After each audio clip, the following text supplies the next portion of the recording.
Keeping score requires clear goals and metrics. Are you clear on the metrics that you have?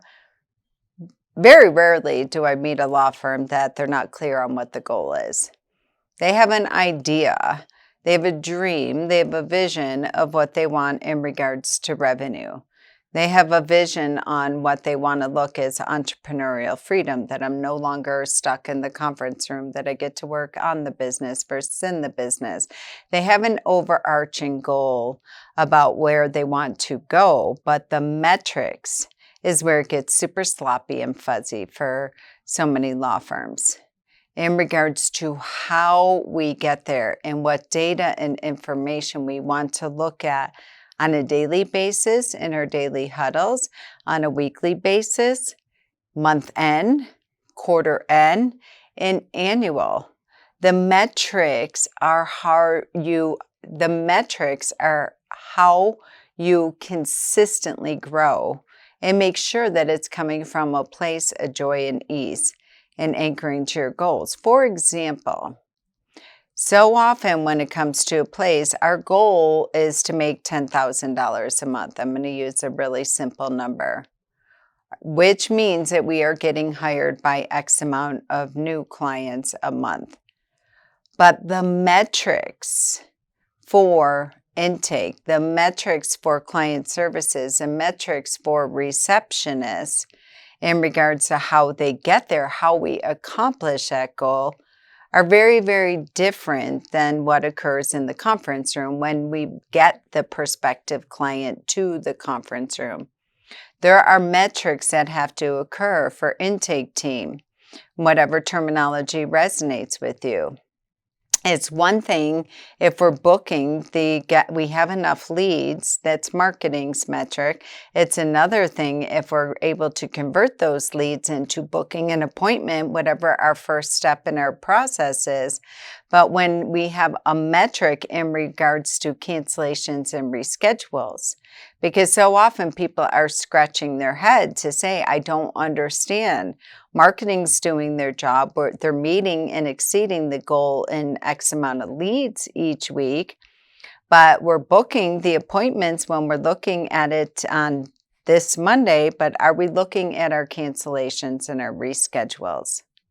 These are examples of the goal is just not X amount of money, which backs into X amount of hires. There's a heck of a lot of work that occurs between marketing and intake and sales to make certain that that prospective client actually gets to their appointment.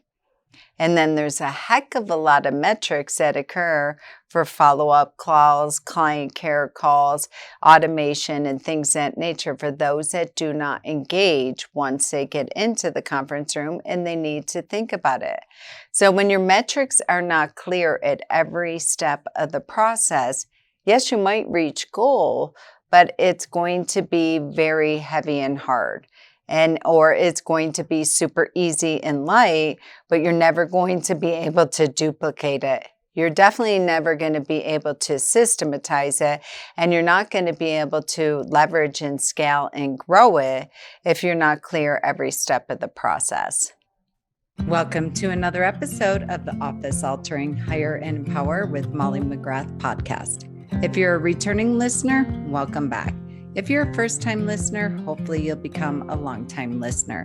As always, I'm your show host, Molly McGrath, founder of Hiring and Empowering Solutions and creator of this revolutionary podcast. You can check us out at hiringandempowering.com. Let's break into this. So let's break this down. If you're an employee listening to this, are you really, really clear what your metrics are in your position? Every single step of the way for your job description.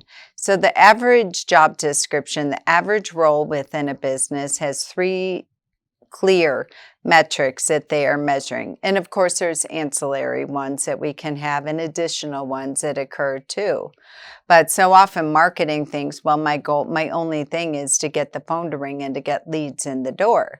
Well, no, not necessarily in regards to leads, because that might be one measuring stick that you have. A whole other one might be in regards to branding and organic engagement as well. Another metric might be that making certain that they're qualified lead. Another metric might be that you're making certain that you are getting the voice of the customer in meeting with client services and intake to hear the precise words that prospective clients and existing clients are saying. So another metric might be for you to manage and get that copy and content every single week so you can speak into the listening of the voice of your potential and existing customer. So the metrics, for many people, they believe they have one metric. And my recommendation is that you have 3 to 5 metrics that are like a tech stack, that they very much are stacked on the impact that we want. The name of the game for marketing is not just to get leads. The name of the game for intake is not just to convert those leads into an appointment. It does us no good if marketing's getting us the leads and they're the rock star for the week or the month or the quarter, and intake is getting the calendar booked up, but people are showing up and they're unqualified in the proverbial conference room, or they're canceling or rescheduling or no showing to the appointment. In the definition of a show up for a rate, I have a law firm right now where they're saying our show up rate is 86% for appointments. I'm like, let me clarify and verify that, because what's happening is a client is actually not showing up. For this law firm in particular, they do a lot of PI. They're doing phone calls. They're not conference room for the first step in the process, or not even Zoom room. And so it's phone calls. I'm like, okay, walk me through this. You're having this many people show up for the appointment, but your engagement rate your hire rate is 32%. Scratching my head, something's wrong here.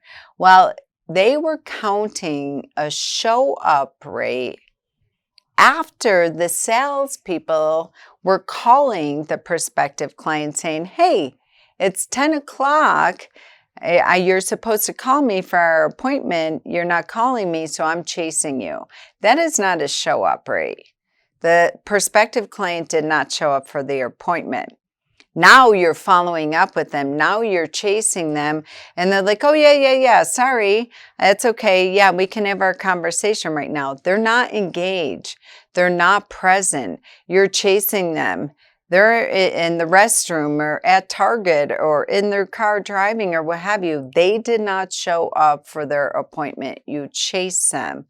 And just this one distinction, we found that they were misclassifying them as a show-up rate when they weren't. You were actually chasing them, and this is why the conversions are in the toilet, which gave us the opportunity to go back to marketing and say, when we started really changing the metric, we got really clear on the metric in regards to it, their show-up rate was no longer that high. It was more so in the 15% because of the clarity around the definition of a show-up rate, which is depressing as hell, yes, but exciting as well, because it allowed us the opportunity to go back to marketing and get the targeting redone. It gave us the opportunity that once they booked the appointment, that we are having the conversation with them about what the prospective buyer's journey looked like.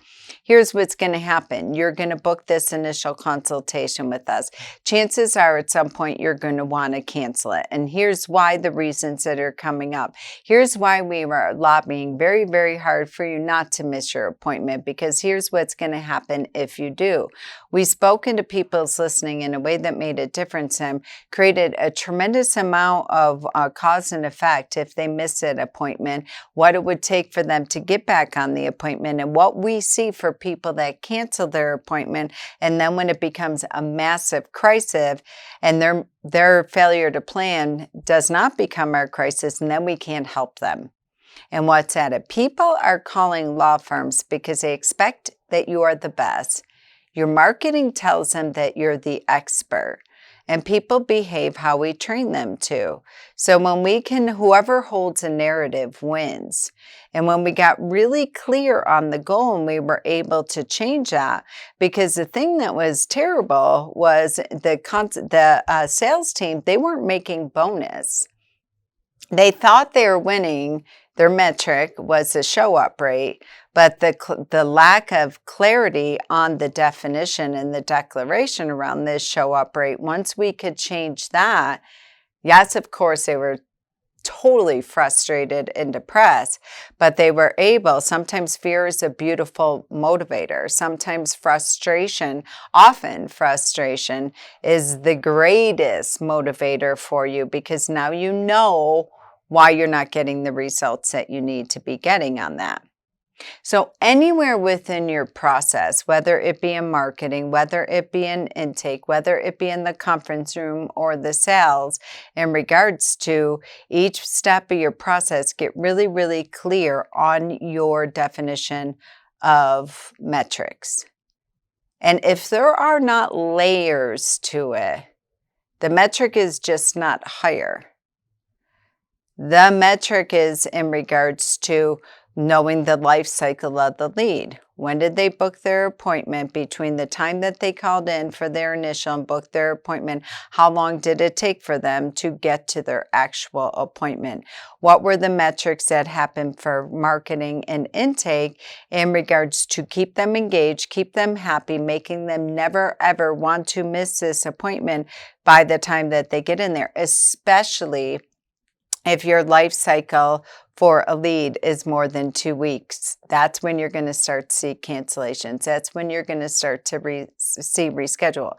Your job, and again, not to breathe fear in the room, but your job is to keep them away from your competition that's hitting them with Facebook ads and webinars and downloads and all the things that they're hitting with, to make sure that they show up and get in that conference room, assuming that the attorney or the non-attorney salesperson is doing their job and really closing those deals as well.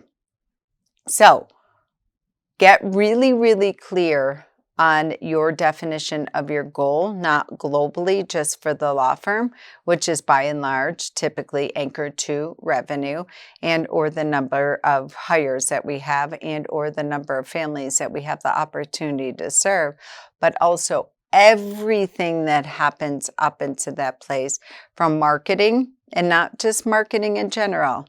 There might be digital and social marketing. There might be retargeting marketing. There might be community outreach marketing. There might be our automation and our nurture and our drip campaign marketing. Making certain that there is a metric for every single activity, every single piece of the plan to support you in, number one, having clarity, but also number two, not only meeting, but exceeding every single one of those goals. All right, until next time, continue being legal leaders, leading legal leaders. We've reached the end of yet another episode of the Hire and Empower with Molly McGrath podcast, where dream teams of entrepreneurs in an entrepreneur's world really do come true.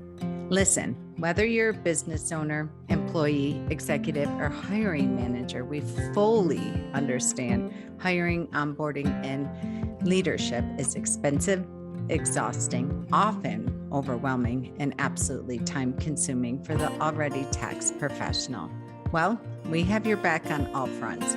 For 25 years and counting, we have transformed over 4,000 law firm teams into the most efficient, resourceful, and profitable asset of your business. Check out our Smart Hire solution, our employee leadership program, and the 66-day law firm turnaround at hiring